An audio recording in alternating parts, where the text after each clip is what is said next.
নমস্কার বন্ধুরা, টিআরওয়াই চ্যানেলে আপনাদের স্বাগত জানাই। কেমন আছেন আপনারা? আশা করি মা অন্নপূর্ণার কৃপায় খুবই ভালো আছেন। আজ আপনাদের জন্য নিয়ে চলে এসেছি 2025 সালের অন্নপূর্ণা পূজার তারিখ ও পূর্ণাঙ্গ সময়সূচি নিয়ে। যারা আমার চ্যানেলে নতুন তারা সাবস্ক্রাইব করে পাশে থাকুন, আর আমার চ্যানেলে যারা আগে থেকেই সাবস্ক্রাইব করেছেন তাদের অসংখ্য ধন্যবাদ। এবার তাহলে জেনে নেওয়া যাক 2025 সালের অন্নপূর্ণা পূজার তারিখ ও পূর্ণাঙ্গ সময়সূচি।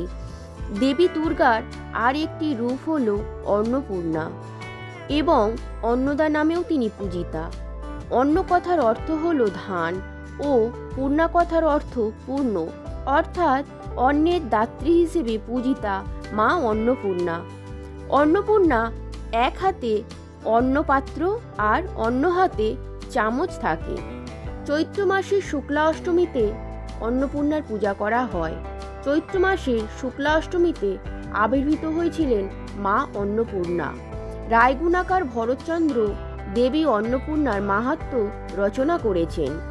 কৈলাস পর্বতে বিয়ের পর দেবাদিদেব ও পার্বতীর দাম্পত্য জীবন সুখী ছিলেন। শিব যোগীর আদলেও ভিক্ষুক ছিলেন। বিয়ের কিছুদিন পর শিব পার্বতীর কলহ হতে থাকে। একদিন পার্বতী বাপের বাড়ি চলে আসে, আর তখন জয়া বিজয়ার পরামর্শ দেন ভিখারি শিবকে জব্দ করবে। সেই মতো পার্বতী জগতের সমস্ত অন্নের অভাব দেয়। শিব তখন ক্ষুধার্ত হয়ে থাকে। যেখানে খুশি যান অন্নের জন্য, কোথাও কোনো অন্ন পায় না। পরে ভিক্ষা কোথাও না পাওয়ায় আর পার্বতীর মায়ায় তিনি কৈলাসে ফিরে যান। পরে অন্নপূর্ণার হাত থেকে পায়েস, পিঠে প্রভৃতি খেয়ে শিব খুব খুশি হন।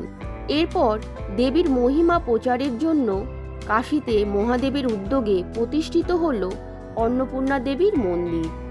চৈত্র মাসের শুক্লা অষ্টমী তিথিতে পূজা হল দেবী অন্নপূর্ণা মায়ের, আর নবান্ন পূজার সময়ও অন্নপূর্ণার পূজা হয়।